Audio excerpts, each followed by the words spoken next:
Well, I want to be clear about what's happened, what's transpired in the last 24 hours, okay?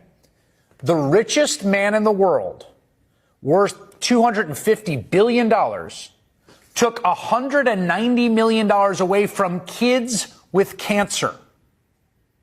That's not hyperbole. It's not exaggeration. That is what has happened. The new bill also pushes the deadline for the debt ceiling, which, again, absolutely no one was talking about before yesterday, wasn't part of this deal, has nothing to do with the current plan to keep the government open.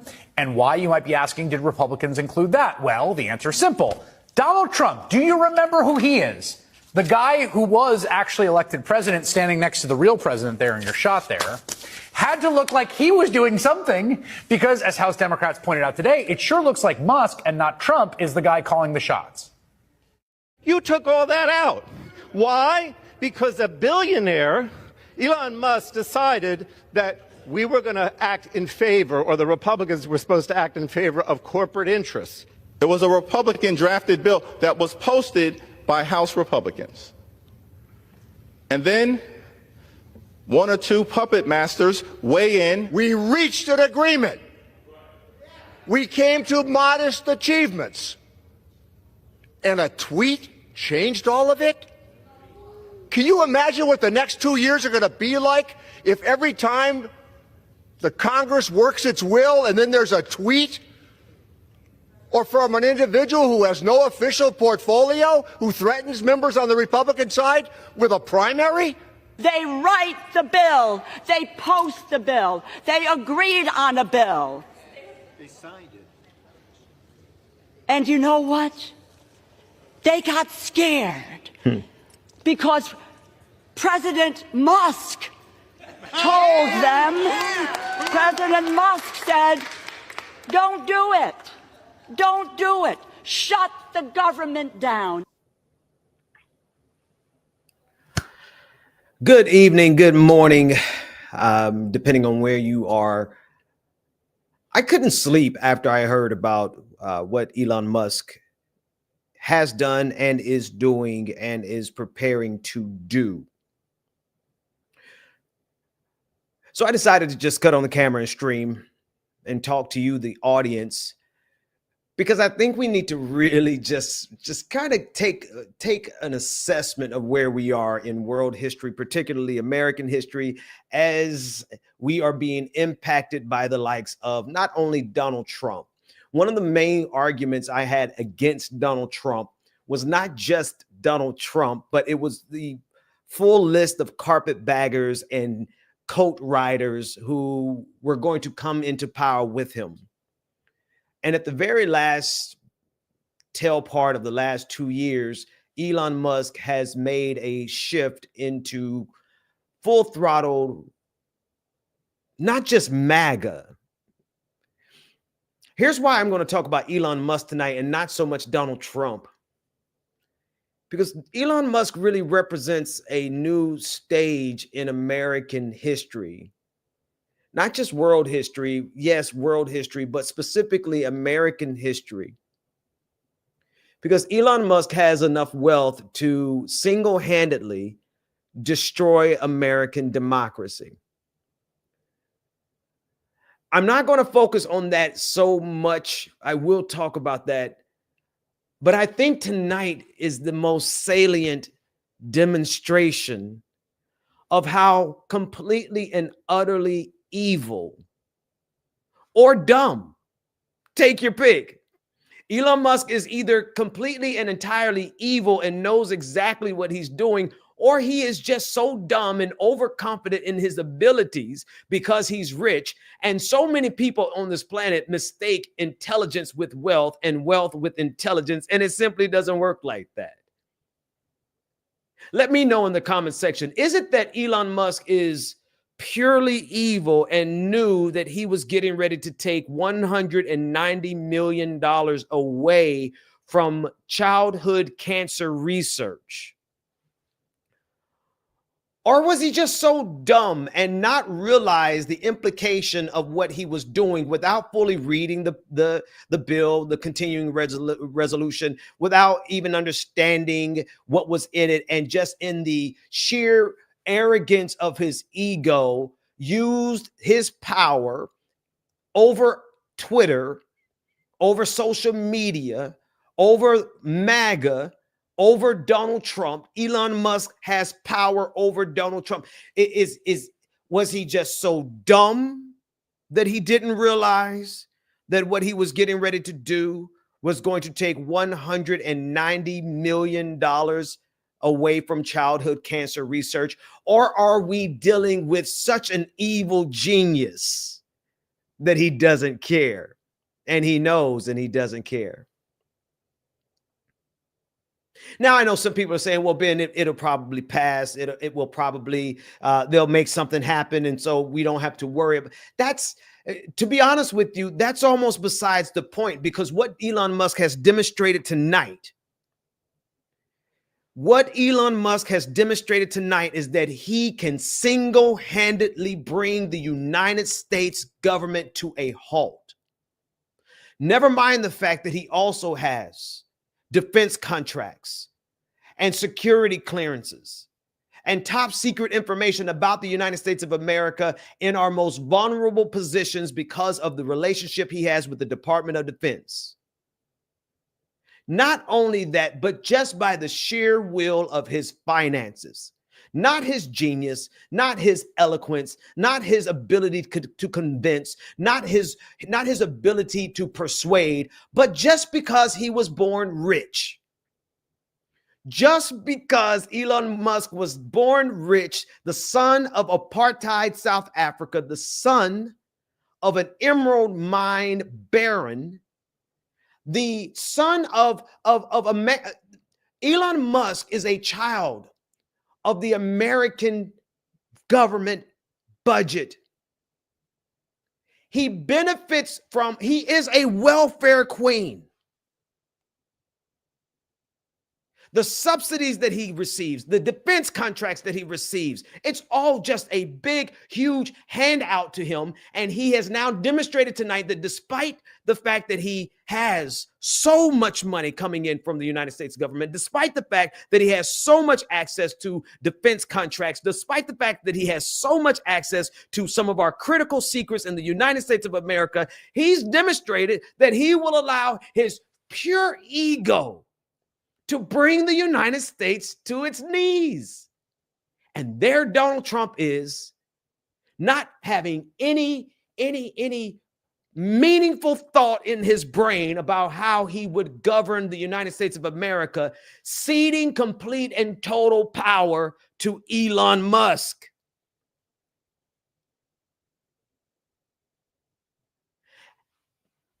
Meanwhile, he is advocating alongside Vivek Ramaswamy.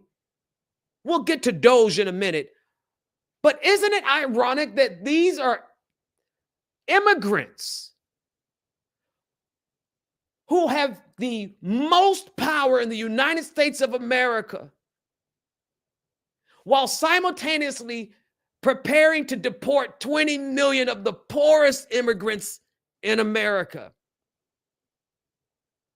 And yet we are allowing two of the richest immigrants to the United States of America to bring the United States to its knees. And Donald Trump, you're just going to let this happen? Of course he is. You know why? Because Donald Trump does not have a cogent thought in his brain. All Donald Trump, I don't want to talk about Donald Trump. But if Donald Trump just slowed down and thought for a second, he would realize that he does not need Elon Musk any more than he needs Vivek Ramaswamy, any more than he needs Vladimir Putin. But Donald Trump is operating on an old system, an old operating system. He's struggling to survive because he never was as rich as he really wanted you to think he was. And so he's genuflecting. He's prostrating himself before the likes of Elon Musk, Vivek Ramaswamy, and Vladimir Putin. And today we see the first fruits of this evil trinity. We see what Elon Musk is going to be doing to the United States of America for the next 4 years, so long as he has full control over Donald Trump. So long as he thinks that he is so smart and so intelligent as to be able to understand the complexities of the United States government and all he. What drives me a little mad is the underlying assumption that runs rampant in the United States of America that just because this man is rich, that he's intelligent. That's one thing. The second thing is the fact that, you know what? MAGA doesn't even care. MAGA doesn't care that this man is bringing the United States to its knees. MAGA does not care that Elon Musk has just snatched $190 million away from the sickest children on the face of the planet. Children struggling with cancer. Childhood cancer research. MAGA doesn't care. In fact, I believe that we are genuinely at a point in world history where the people who are in power actually want to further it. The pain, the suffering. Why? Because they're struggling and they need to oppress someone to get more? No, they already have the most. This is the most interesting thing about Elon Musk. He literally has the most. Most people in MAGA have the most. Vivek Ramaswamy has everything he would ever need. And yet it's not enough. And what are they willing to do to get more? Destroy the United States of America. That's what they're willing to do. The richest man on the face of the planet just took $190 million away from children with cancer. And MAGA is cheering him on. MAGA right now on social media, on Twitter right now, are celebrating the fact that the richest man on the face of the planet in the history, well, no, there was Mansa Musa. But one of the richest men in the history of this planet has just put the most vulnerable children in an even more precarious position. Why? Because he could, because he can, because he will again if someone doesn't stop Elon Musk. Elon Musk must be stopped for national security reasons. Elon Musk must be stopped for the sake of the children. Now, it sounds like a song. It sounds bombastic. It sounds hyperbolic, right? But no, for the sake of children with cancer, Elon Musk must be stopped. No wonder he's so upset about this Luigi thing. No wonder they're all so fractured and so frail and so fragile around the Luigi thing, because they know the type of evil they want to visit on society. I want you to pause and think for a second. What if Elon Musk runs the United States of America like he ran Twitter? What if Elon Musk runs the United States of America like he runs Twitter? I want to bring a friend in to ask that question. What if Elon Musk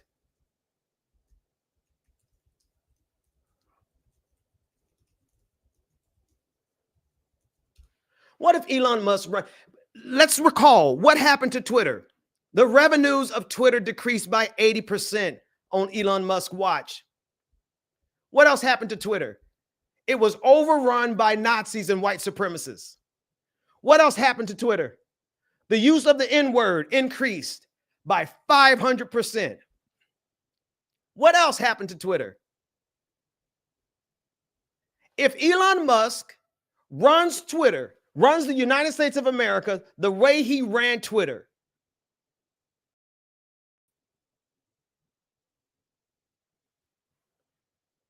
and we see that in action tonight. We see that happening tonight. We see that simply because he can, and because somebody told him that he should, and because he believes that he's qualified to lead humanity. There's so much I want to talk about in terms of Elon Musk, and I really do want to focus on the children tonight, because I really want people to understand what this means. This means that either Elon Musk doesn't care about who he hurts, which I believe is true, or Elon Musk is so ignorant as to how the United States of America works and so overconfident in his abilities that he didn't even bother to read or even understand the nuances of the very bill that he decided, ooh, I have the ability to attack it. Let's attack it. And there is all the little roaches of MAGA just scurrying along, retweeting. It's not even just the children. It's emergency disaster relief. Can you imagine how many people in North Carolina and in the west coast of Florida who just suffered underneath Hurricane Helene and Hurricane Milton? How many of them tonight who supported Donald Trump, who think Elon Musk is a genius, are now realizing, wait a minute, you mean the funding that we need to recover has now just been scuttled? Yes, that's exactly what happened.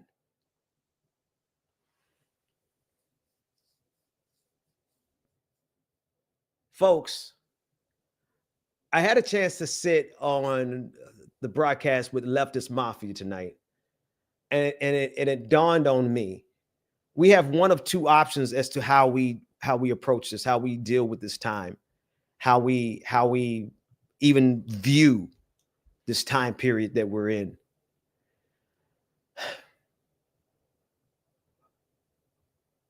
We are faced with some very difficult times ahead. And I think people know that. And I don't think you need me to describe to you exactly how difficult the times can get. I think what you need more than me describing how difficult the times will get, and more than just encouragement, because I'm more than capable of just encouraging you. I'm hoping that I can do more than just encourage you. I'm hoping that I can inspire you to get up, to get out of whatever stupor you may be in, whatever level of frustration you may be in, whatever level of doomerism you may be in, whatever level of surrender you may be living in right now. I hope I can encourage you to get up and fight back. How do we do it? This guy has more billions than most of us have dollars in our account. He has more billions of dollars than most Americans have dollars in their account. How do we do it? What I have found and what I've discovered is the weak point of MAGA really is actually still Twitter, really is social media. And if I could just throw this in here, I think that we made a collective mistake abandoning Twitter because it got so ugly. Because what we've allowed them to do is to create a frame that has been unchallenged, a frame that has not been fractured, and they have an echo chamber that has the benefit of not having people remind them of how just evil and how stupid they really are. I think because the times are so dark and the cruelty is so clear and the insidiousness of their intention is so clear that a lot of people retreated. I think the retreat was the mistake. I certainly know that it's the mistake right now, because what we need now more than ever is a coalition of people who, if nothing else, we will run into the fray and fight on every level. Some of you don't have the capacity to fight like Mark Elias of Democracy Docket, where he is literally on the front line in every federal court across this country fighting against this fascism, and he's prepared to do even more. Most of us don't have that capacity, and that's okay. Most of you are busy working 9 to 5, 10 to 6, working overnight, picking up double shifts, so you don't even have the capacity to literally get out in the streets and organize. That's fine. We have a lot of organizers. They need your support. We don't need new organizations. We need support for the organizations that have a proven track record. But what every single one of us can do is to thicken our skin, to become so hardened in our resolve that no little troll on Twitter, no groiper, no Nazi, no fascist, none of them would faze us. But we become so determined that we fracture their frame, that we shake up their confidence. Right now, they are confident that they have a mandate. And from my understanding, the election really fell down to about only 250,000, some maybe 300,000 votes nationwide. Donald Trump does not have a mandate. But if we allow them to have an echo chamber that is unchallenged, a frame that is unchallenged, and they just keep saying it to themselves over and over again, this is the power of social media. They will convince themselves and they will act accordingly as if they have a mandate. What does that require? For those of us who all we can do is social media, that means you get your butt on social media and you hammer every single one of them every day. You hound them like you have no other option, like you have no other tool. You get in their faces. You confront them. You confront them with facts. You confront them with insults. I don't care. Ad hominems all day long. Talk about their mamas. Talk about their greasy grandmamas. Insult them. Shake them up. Why? Because they have had the luxury of the last 2 to 3 years. Oh, maybe how long has he owned Twitter? They have had the luxury of having a completely intact frame where everyone else is silenced. And now we've all abandoned the one tool that we all can use. Not everyone can fight at the district level, and not everyone can fight at the federal level. Not everyone can fight as an organizer. All of you are so busy. All of you have so much life that is happening. The least thing that you can do is to flip over your phone and find all of them. They're all there. Every one of them. And what do they have right now? They have confidence that they are right. Why? Because we all left Twitter. We all left. We don't want the fight. We don't want. That's the message. Thank you, Lord. Thank you. If we don't fight, we will lose. We might fight and lose, but I would rather fight and lose than to not fight and lose. I hope you're with me. I hope that makes sense. We may not win this battle, but I will be if I go down without fighting.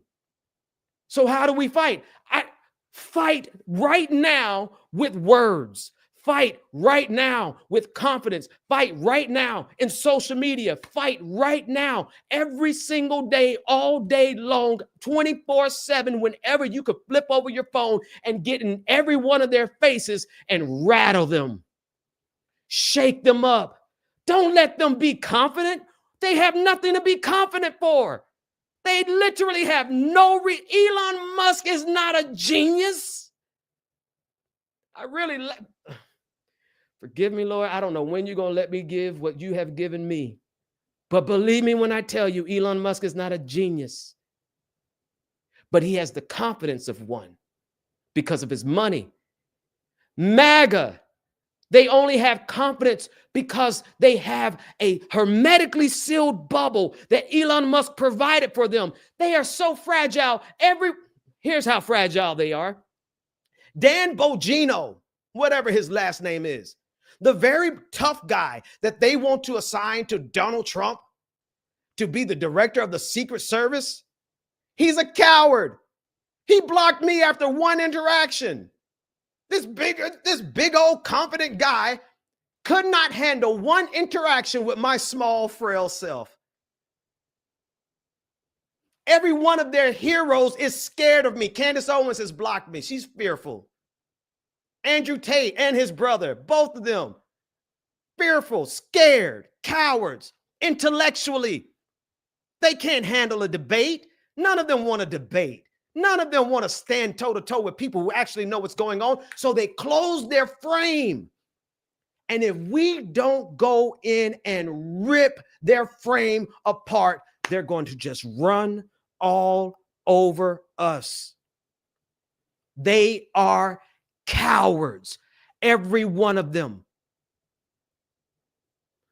But what are we if we step back and let them just run? I love Blue Sky, and I appreciate everyone who's over at Blue Sky. I love you all, but I don't think that we deserve the peace of Blue Sky right now. We don't. Blue Sky gives us an illusion. It gives us an illusion to make it seem like things are okay and that things are better. Things are better over at Blue Sky. I'm not saying leave the platform, but I'm saying things aren't better.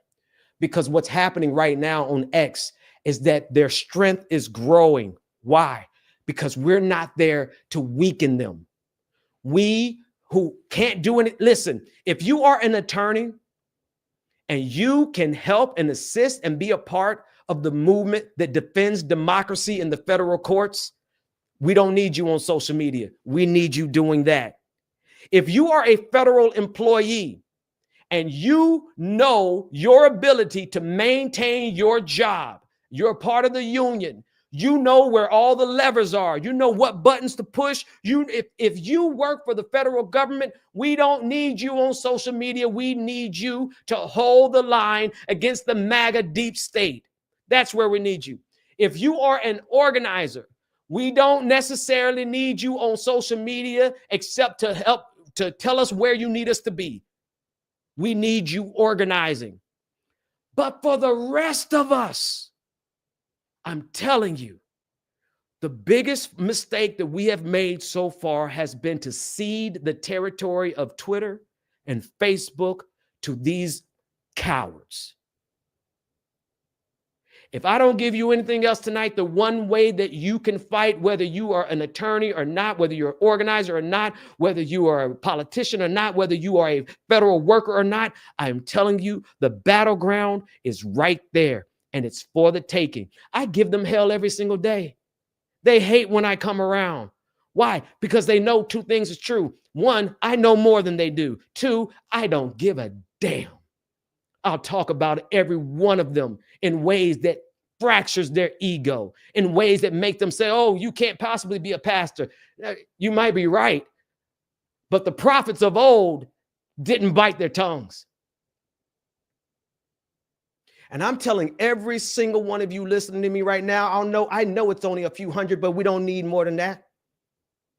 By the time people watch the replay, we'll have enough people. Gideon only had 300. If you don't like the Bible version, Leonidas only had 300. Take your pick. You want the Bible version or you want the historical version? It doesn't take a lot of people. What it takes are people who don't care and are fearless and will run into the breach. Once more into the breach, dear friends, once more. I need every single one of you back on Twitter. I need everyone who is on this stream right now. I need you. If you're an attorney, I need you to find a way to work with Mark Elias and that whole contingency, because we need people working through the legal system. If you're an organizer, I need you organizing. When I say I mean we. You ain't got to do what I say. I'm just talking tonight. But I'm telling you, we all play a part in stopping this madness. And the fight right now, this second, is brewing. The way they took $190 million away from children with cancer was through Twitter. I will never call it X. Mama named it Twitter. I'm going to call it Twitter. The way they did it was through social media. The echo chamber. The ratio. Sure, there were some threats of Elon Musk saying that he was going to primary anybody who doesn't do what he says. Fine, make him spend the money. But for the rest of us, what we can do is confront every single one. You see a troll, you confront a troll. You see a groper, you confront a groper. You see a Christian nationalist on social media, you confront the Christian nationalist. You dog them, you hound them, you I don't want to say harass them because that's in the terms of service, just shy of harassing them, just shy of breaking the terms of service, just shy of your ethical framework. Why? Because if we go through this thing as if we need the peace and the calm of blue sky, when there is a raging war for humanity happening on the very platform that Elon Musk purchased, is social media that powerful? Yes. Why? Because it creates a frame. What is a frame? It is a worldview. It's a thought process. It's a belief system. It's a frame. I'm trying to do it actual. It is a belief system. And if no one ever fractures your frame, you will never think twice. You will never second guess yourself. And there's nothing more dangerous than rich people, rich, dumb people who have never second guessed themselves. See Elon Musk. The only thing that's more dangerous than that are all of the millions of people who sit there and fawn over him and do anything that he says. And because he is their great attractor, because he is their idol, because he's the one they look up to, they feel comfortable in their frame that they're right, because no one has confronted them in the masses to tell them they're wrong. Why? Because we all left, because we didn't want to fight. My brothers, my sisters, my gender nonconforming friends, we have to fight. We got to fight against these monsters. And however it is that you can fight, it's time. What gifts do you have to bear? What talents do you bring to this? I'm talking literally to every single one of you. I'm asking you very specifically. Put it in the chat room if you could think of it. If you need time to think about it, think about it. But what can you specifically do? What's the goal? To slow down this machine, to slow down Maga. If we can't grind them to a halt, what's the goal? To hold the line for democracy. How do you do it? If you are in a position, you know what job you have, you know what security clearance you have, you know what your talent is, you know what your capabilities are. You think about it. What can you specifically do? And if it's not, watch this, watch what I'm about to say. If it's nothing else but social media, well, I'll be doggone. That's exactly where Ben Dixon needs you at. I need you. Now, I'm going to make this personal. I need you on social media by the thousands. Why? Because we're frame breakers.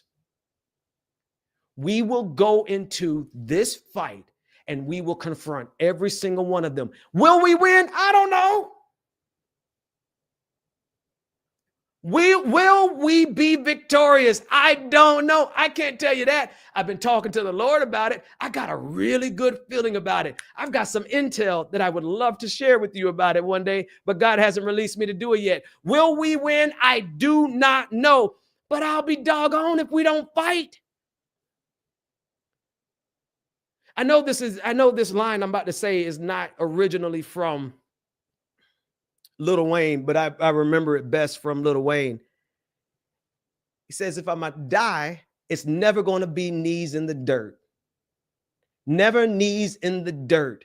Never on my knees. Never surrendering. Never going away and hiding in the safety of blue sky. Y'all, no. Keep that space. This is the last thing I'm going to tell you, because all I can do is talk. I don't have anything prepared. All I'm going to do is talk. You must maintain a dichotomy, a duality at one time. It's like cognitive dissonance. You've got to maintain two things simultaneously for this fight. What are those two things? Number one, a state of peace, a state of inner peace. I've got and I've had to develop, and I found once again the inner peace that I needed for this moment. I have accepted and I feel okay about. You know what I feel okay about? I feel okay about maybe I won't win this fight. I'm at peace with that. Maybe I can't make the world a better place for my kids. I'm at peace with that. I've turned it over to the Lord. That's my peace. I don't know what your peace is. The actual way that I say this is being in a simultaneous state of Zen and war, a superposition, if you would, of Zen and war, complete opposites. You have to exist in that space at the same time, meaning that if we don't win, you're at peace. If all hell breaks loose, you've got an inner peace that you will not allow to fracture you. What happens when your peace is broken? You crawl in the bed and you don't want to get out of it. Ask me how I know. My wife and I went through some things together. I praise God that she was there. We were together. But there were days where my wife and I just had to crawl in the bed and just hold each other. When you don't have inner peace, you can't even turn the lights on. You can't even leave your house. But if all you have is inner peace and you don't got that dog in you and you don't got that fight in you and you ain't ready to rip some heads off of these bastards, politically speaking, then all you would do is be a peaceful person who profits the people nothing. Zen and war. Zen and war. Peace and war. War and peace. I don't know where your peace comes from. Y'all know where mine comes from. I tell you about it every Sunday and every Wednesday, just about every other day. I'll tell you about my peace. Where does my fight come from? Where does my war come from? It comes from the Lord. Don't get it twisted. You think I'm out here doing the stuff that I do, getting in their faces without having consulted the Lord first? So don't take what I'm about to say wrong. As much as my peace comes from the Lord, the dog in me comes from the Lord. But you know where else it comes from?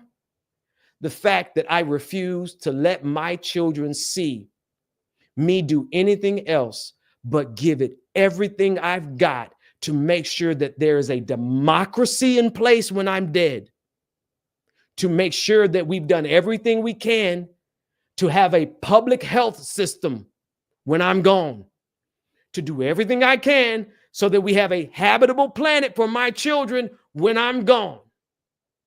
Oh, I've got a long list of things that's worth fighting for. And yes, it's worth dying for. But thankfully, we don't even got to go there yet. You just got to get back on Twitter. If you're an attorney, get to work. If you're a federal employee, get to work. If you're a part of the intelligence agencies, Tulsi Gabbard is coming. You should have already been at work. If you got security clearances and you know where our secrets are, you need to secure them because the traitors are in power.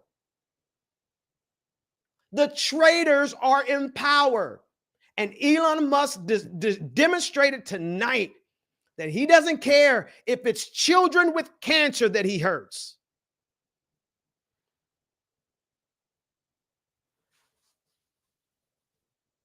Cyber.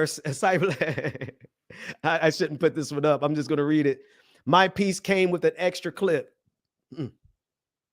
Here's the thing, folks. I told my brother this today, and I'm going to let you go. Right now, the fight's in the temples. What do I mean by that? I took that. I think that's from The Art of War. The wars are won in the temple before they even begin. But honestly, I didn't take it from there. I took it from the 18 Days, the movie. They quoted The Art of War. The battles are won in the temples before they begin. What do I mean? Why is that even relevant right now? Because the battles are on the House floor, in the Senate, in the White House, at the Supreme Court, across all the district courts. But you know what other temple there is? The public square. The fight is as much in the public square. Where is the public square right now? Social media. And if you are not fully engaged on social media in a combative form, where you have your information ready, You have your clapbacks ready. You have your thick-skinned ready. And you go in with the full intention of disrupting. Disrupt, disrupt, disrupt. Shake them up. Shake their confidence, because they're not really confident. They're scared little boys, primarily scared little boys, stunted men children. That's what we're dealing with. Stunted men children who would probably block you after one encounter, because they all blocked me after one encounter. But that's where the battle is. And this is why you have an advantage. Here's another reason you have an advantage. You have an advantage because you have a reason to be fearless. Because if we don't win the battle in the temples first, if we don't win the battles in the public square first, well, then they will have enough confidence to come through with actual weapons, to come through with their militias, to come through with actual acts of violence. And then we will find very quickly that the fight has turned from being a fight of rhetoric, a fight of words, a fight of will, to a fight of actual guns. And that's the win. That's the war they win. The battle of weapons is the war that they win. Why? Because they specialize in violence. They just simply needed to work society back up to a place where they can enact their violence. They don't specialize in intelligence. They don't specialize in character. They don't specialize in innovation. They specialize in cruelty and violence. That's why we've got to beat them right now. I think I've said everything I need to say. I hope you hear me loudly and clearly. I hope that at bare minimum, I have inspired you enough to knuckle up and get back in the fight, grow the thickest skin that you can, and realize that your enemy is fragile. Maga is so fragile. You know why they're fragile? Because they know they're full of shit. They know that they exist on a bed of lies. They know they exist in a frame that is easily shattered because they live in glass houses. That's why you have the advantage, because you've got nothing to lose, and they are very fragile people living in glass houses with the confidence of a stunted 12-year-old, emotionally stunted 12-year-old Elon Musk, who can't afford to hear anybody say the truth about him, which is what? You're not a genius, Elon Musk. I got a feeling, though, God gonna let us show y'all who get some real geniuses on the way. I got a feeling. God, in the name of Jesus, y'all got to forgive me. I didn't start with prayer, but I'm sure gonna close in prayer. God, in the name of Jesus, anything that I said that I wasn't supposed to say, take it back. Let it get lost in the algorithm. I'm praying for all of my friends, those who believe and those who don't believe, those who are Christian and those who are not, those who are Muslim, those who are Hindu, those who are Buddhist, those who are atheists, those who are agnostic. I pray for every one of them right now. I pray for the people of good faith. I pray for those people who actually have empathy and compassion and concern for their fellow human being. God, I know America really doesn't deserve mercy, not considering what we do on the global stage, not considering that what we're experiencing right now is blowback. All things considered, America deserves whatever happens to America, but I pray mercy on the United States of America. Why? Not just because my kids live here, but because my friends live here. The people who are listening to us right now, the people who will listen later, I'm praying that they have a secure future, that their children have a secure future. Give us the confidence that we need.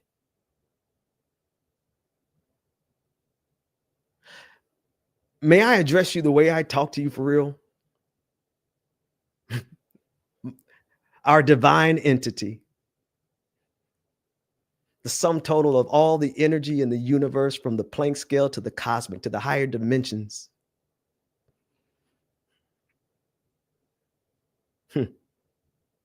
We need your help down here. And I know. I know it's up to us. But we sure can use some confidence. We sure can use some determination. We sure can use some fight in us. We sure could use some of that dogged determination that will not stand by and watch these cowards destroy not only democracy, but destroy humanity without us giving them hell. So my prayer is that for everyone, even if they don't believe in you, doesn't matter, that's immaterial right now. It doesn't matter. I'm talking to you. My prayer is that you give us the confidence to go into this fight and tear their frame apart, tear their confidence down, shatter their fragile little egos and send them home crying, second guessing their own existence. And give us peace that passes all understanding. In Jesus' name that I pray. Amen. Y'all better let me get off the screen before I start. I'll see y'all next time.